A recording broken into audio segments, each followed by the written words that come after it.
Hey guys, welcome back to the channel. Can you see this? I've got a pile of parts in front of me. And today, I'm super excited because I am about to build the ultimate tiny whoop.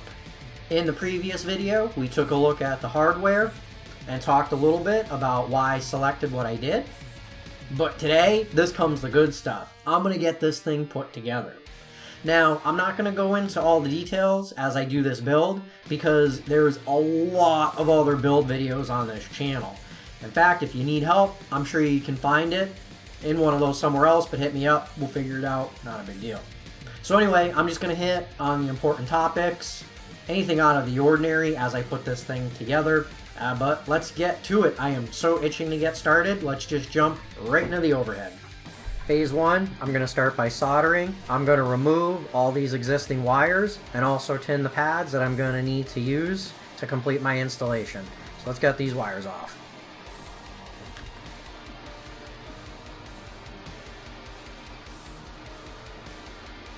I'm going to solder the camera under the microscope. These pads on the flight controller are really tiny, and I think this is going to be the easiest way for me to do it.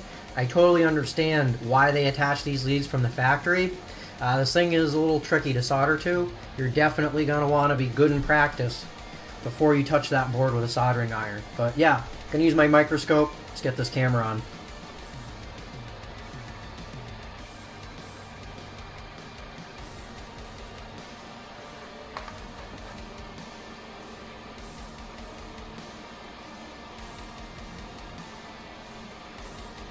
Camera and pigtail are all set. Now we're going to do the receiver. Again, I'm going to solder this under the microscope. There's really no surprises here, just straightforward soldering. It's just the pads on this flight controller are so small. My eyes are getting old, can't see them so good. But actually, I would recommend that if you guys are serious about this sport and you're going to be doing a lot of soldering, pick yourself up one of these microscopes. They're super cheap. This one was like 50 bucks and it works good enough to do what I need it to. Just basically a little bit of magnification makes it easier to solder. I mean, hey, that's how the pros do it, so do like the pros, right? Alright, let's get this receiver in.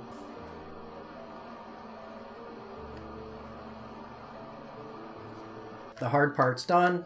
I finished all the soldering. And now that the soldering is done, I'm just going to take my meter and I'm going to do a quick continuity check. Make sure the meter beeps.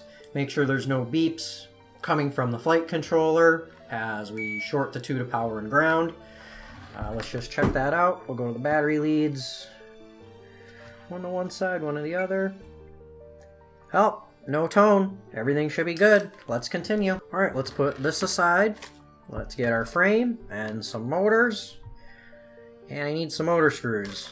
But let's get all this stuff open and I'm going to install the motors.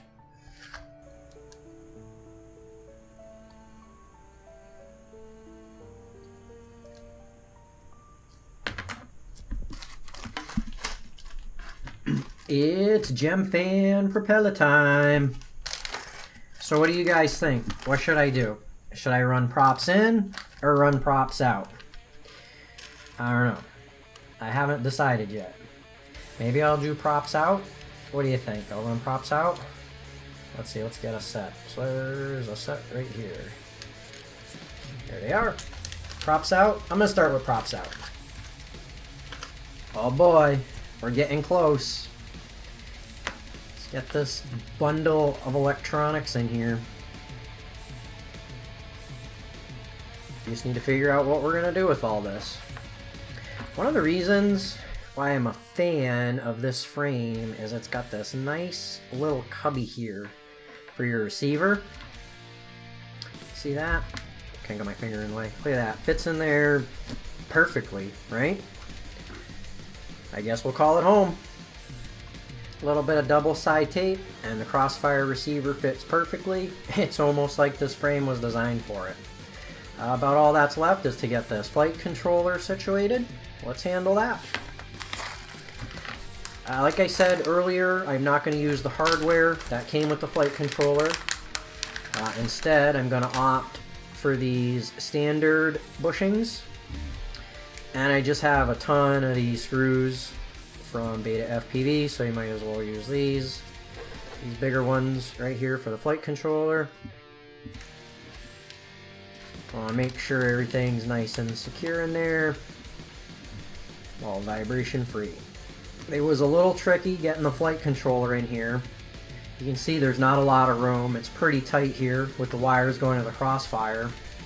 And also underneath, the motor connectors are practically touching the frame. Same thing with the USB.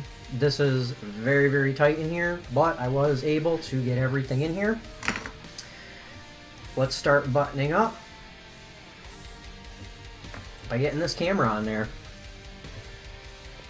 Oh, it's plugging in the motors time.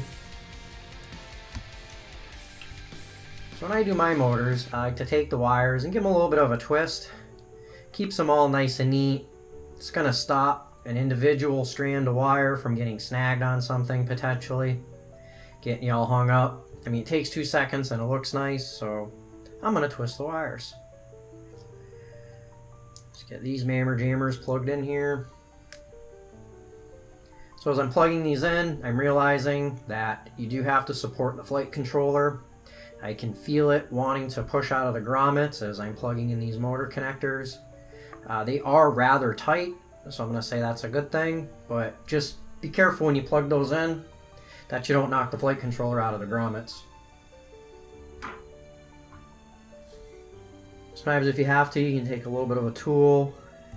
Just make sure they're all the way in there real good. Don't want those babies popping out on you. Oh, here comes that pretty canopy. Boom. Ah, that looks pretty nice.